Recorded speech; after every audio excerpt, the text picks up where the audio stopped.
Hello, my name's Jason and welcome to another episode of me painting. I was just getting my old spirit level straight. I haven't quite got it right yet, but I will soon. As a top tip, take a little spirit level out with you when you're setting up your easel so you can get your canvas on straight. Another thing I want to mention is when you're out painting, you need to transport a wet canvas home with you.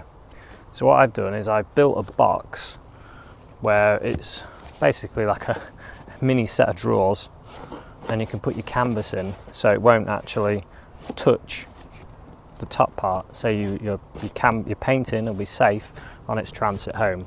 And this is just like a few boards glued together with some thin strips in the middle. I'll come in close so you can see.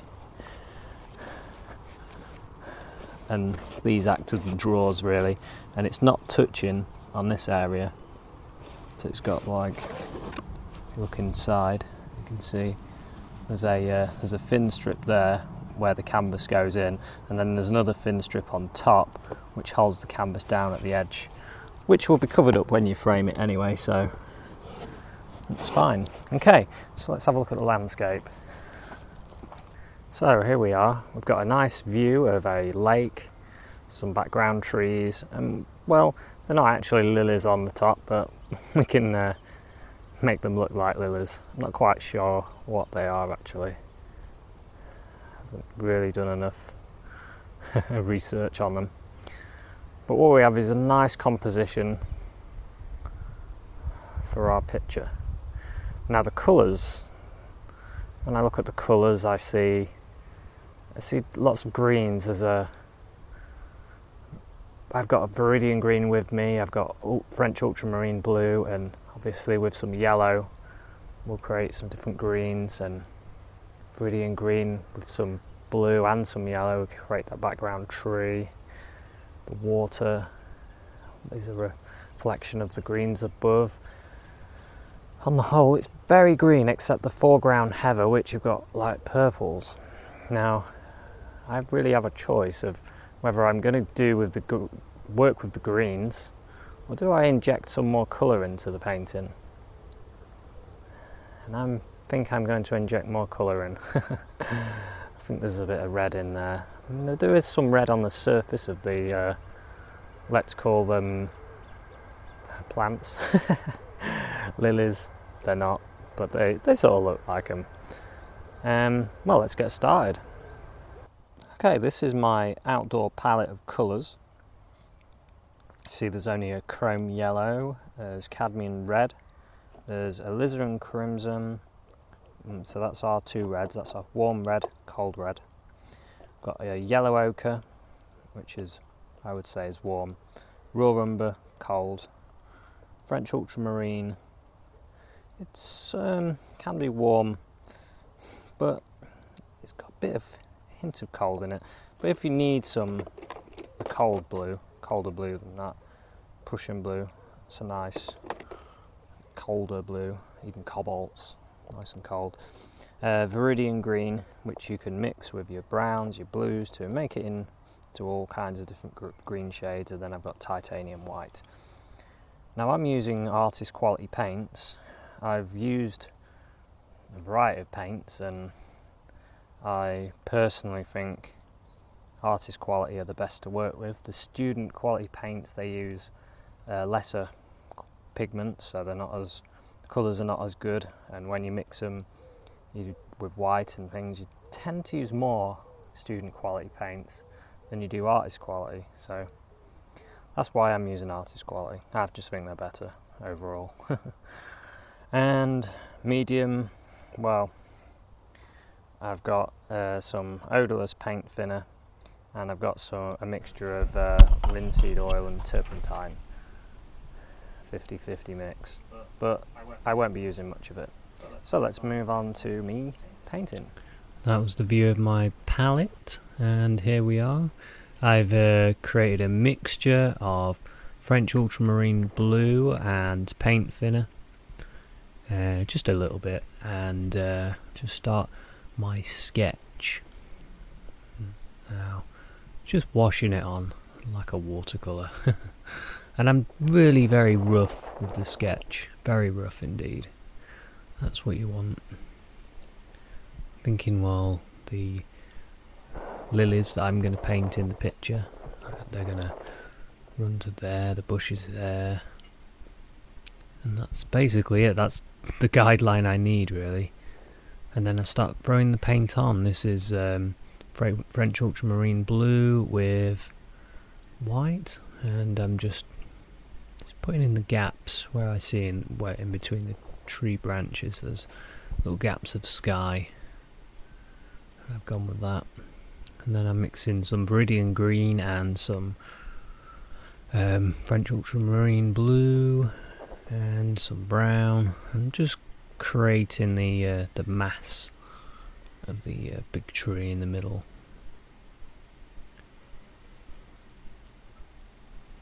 I'm not strictly going by the colours I see. I'm just going for the basic idea. I'm trying to capture the essence of the area. That's what I'm thinking when I'm painting. Just trying to capture the essence. I've added a bit of chrome yellow in with the colour to make it a little lighter over here. There's more light over this end. I'm just massing in the dark, really. Just putting in all the dark areas, and then I can put on the light afterwards. And about this time, a bloke walked over. I don't know how he saw me, and he was poking his head out from behind a tree. It was pretty funny. So I'm working the colours together and putting in some light here and there. Now what I did is I just picked up some white on my dirty brush, and I was very, very gentle when I stroked the white on top of the darker colour. It's just to indicate the tree trunks. And then I'm starting to put in the green in the water as well, and add in some highlights. You can't really see that well. I didn't realise that the sunlight was blocking the view because it's reflecting off the wet paint. You get a basic idea of what I'm doing.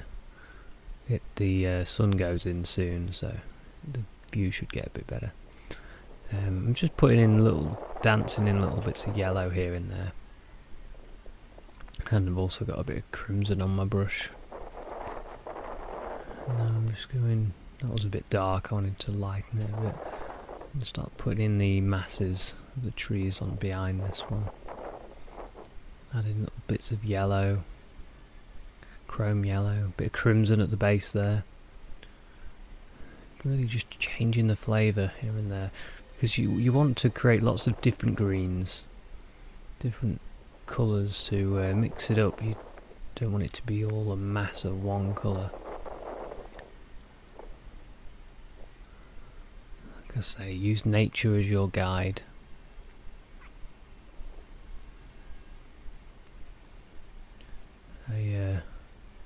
Crimson is a really nice colour. I've started to add that into a lot of my paintings.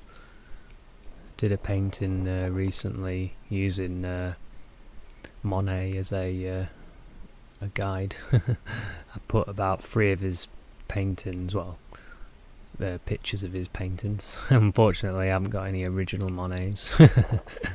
and then I created my own, and it came out pretty good actually. Probably my best painting, I'd say, that I've done. In fact, I'll put it on at the end of the credits so you can see. And in that corner I'm putting in some crimson and some little bit of chrome yellow, some blue,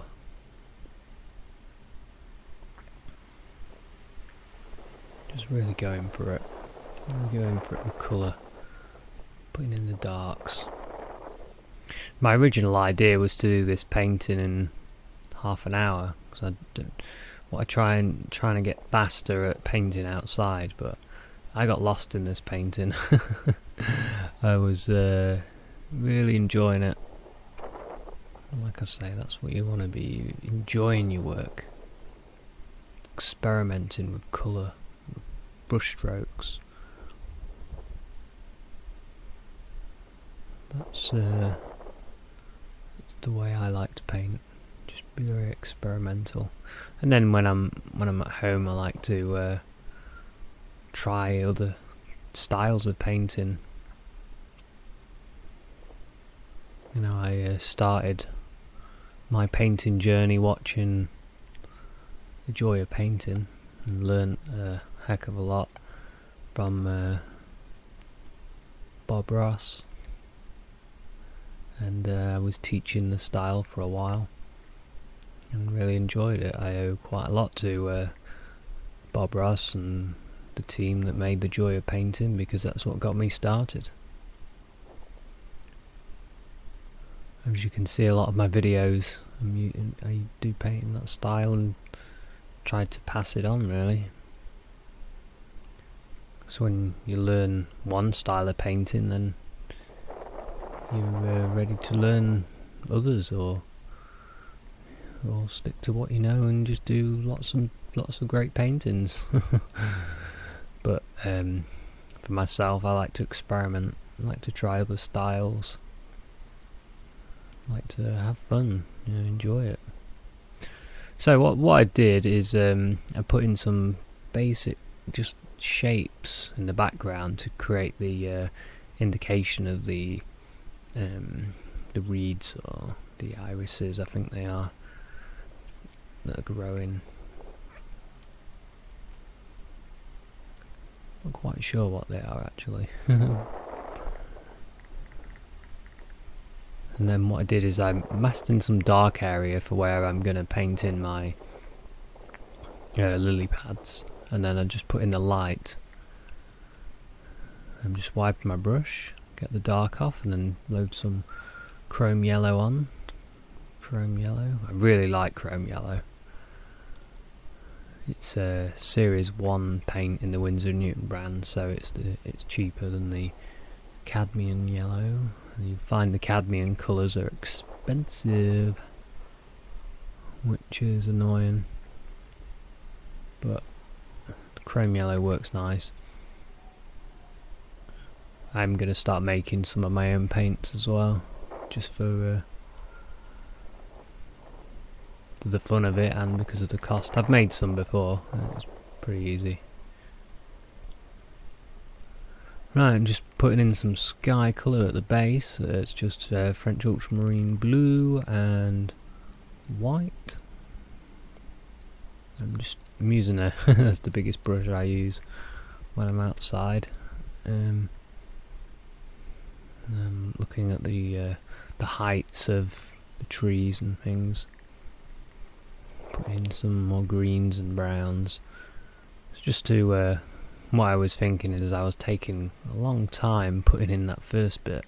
I need to start working a bit faster, otherwise the light's going to go, and then I'm going to get stuck in rush hour traffic, which is not the plan. I wanted to get it done quick, but get a good painting out of it. I wanted to get a good piece for me to look at when I get home, and maybe work on again, maybe do one in the studio and build it up, and do one more details.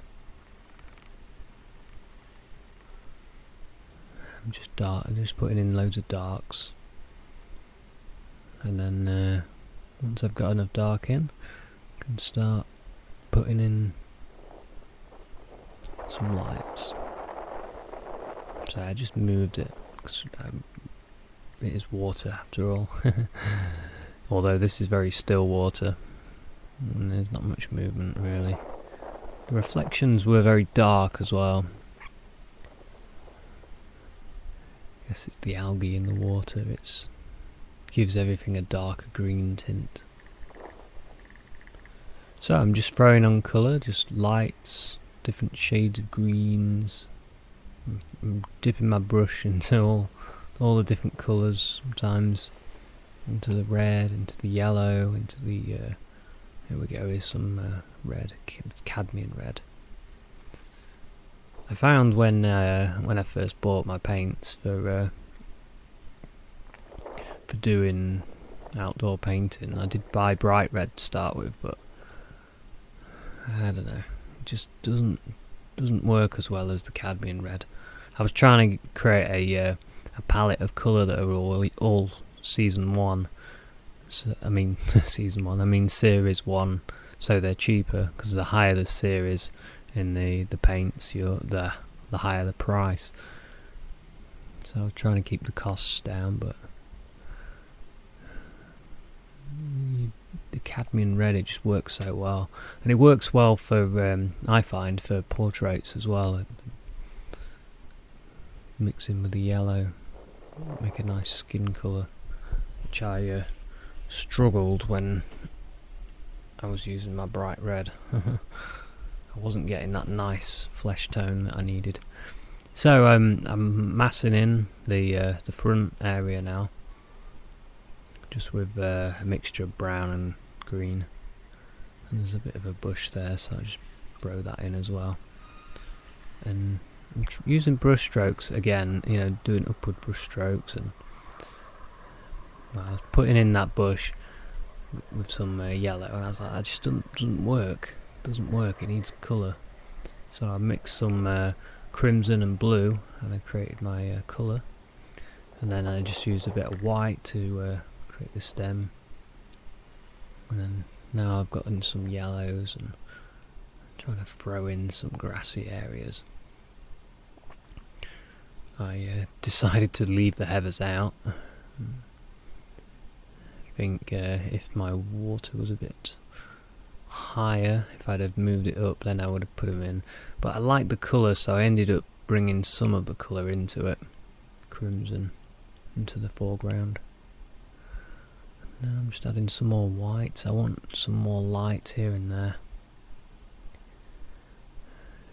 I'm looking at the whole painting. I'm stepping back, looking at the picture, looking up at the landscape. Have I captured enough of the essence into my picture that when I look at it, I will know that it was where I was, even though nobody else will know where I am, except the man that came and have a look. Wonder if he's watching. He's the only person that knows. I'm looking at light areas as well. I felt like under that tree it looked a bit too dark. I needed to get some light in there, and over here where I want the eye to go, I did more light as well. And I've laid the colours next to each other. They're all unblended. Oh, over to myself. So I'm about finished. I think I've spent quite a while on this painting, really, for an outdoor sketch, and funny enough, halfway through, someone actually saw me, and I'm in the middle of nowhere, really. It's off the beaten track, and he was hiding behind a tree, and I could see him poking out to have a look at the picture, see what I was doing, which was quite amusing. But anyway, what I did is I abandoned the idea of doing a realism painting, which I always do.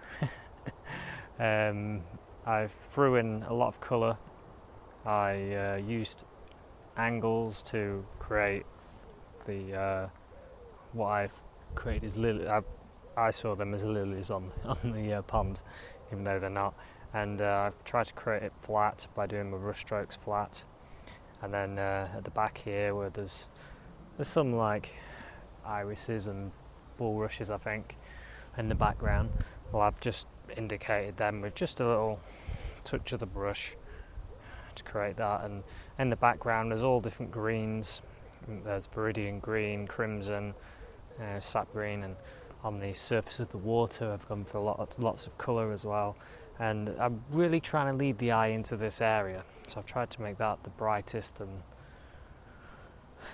and well, I had fun with it, to be honest. And that's the idea of painting. You want to be enjoying yourself, There's no point in painting if it's not fun. And it's a little tip that I'd like to share is don't worry about your painting. Don't worry about when you're painting it. As long as you're enjoying it, and as long as you're making the painting that you want to make, then it's fine. You don't want to be thinking when you put your canvas on your easel that you need to paint a picture that you're going to sell. You want to be painting a picture that you want to paint and you want to have fun and you want to learn doing. So I'll wrap this up since I think there's someone else coming to have a look at the painting. So we'll end this, and I'll see you at another one. Cheers, bye.